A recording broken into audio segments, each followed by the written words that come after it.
Our friend Cedric Gray has joined the show. And Cedric, when you are here, we are generally chatting about your real estate business, Magnolia Capital. But today, you are here to talk about Military Appreciation Month. So, first off, thank you for your service. Pleasure. And why don't you tell us a little bit about that service? Okay, well, I spent about 20 years in the Marines. Well, actually, I spent 20 years and 3 days in the Marines. But who's counting? Exactly.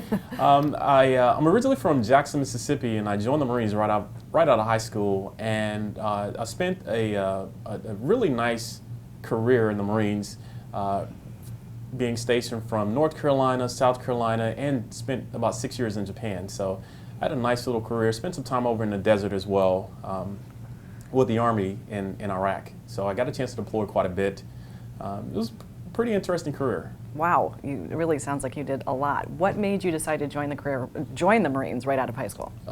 Funny story. I was walking down the hall in my high school, and a Marine captain walked past me, and he said, "Hey son, what are you going to do after you graduate?"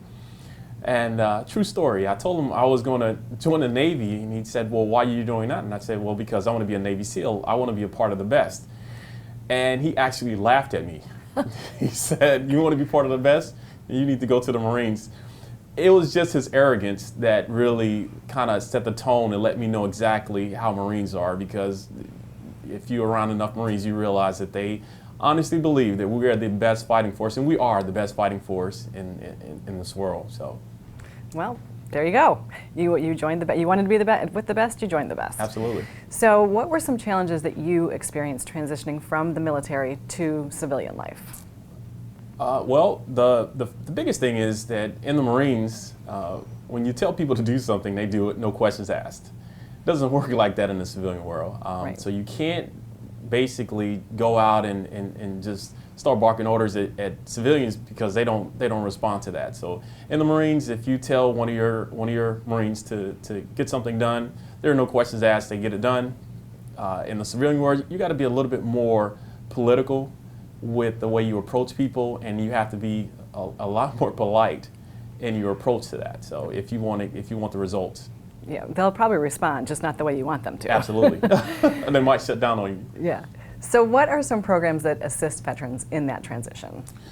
So there are quite a few programs. Every time a service member transitions out of the military, they have this transition program set up, and it's basically a week-long class that you would go through, and it does things like show you how to write resumes, how to wear suits, because you're pretty much wearing uniforms the whole entire time.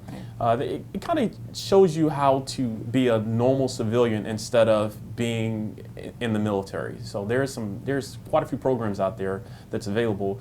There are also programs available on the veterans level.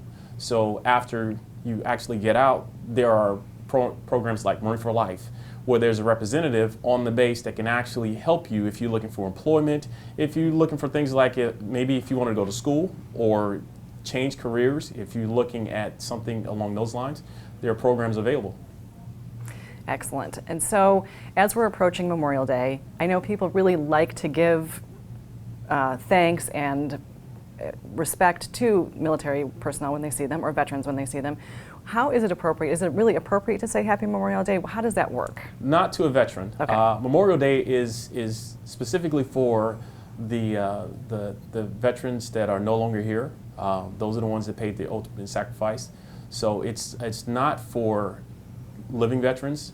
That's Veterans Day, not Memorial Day. Okay. So what?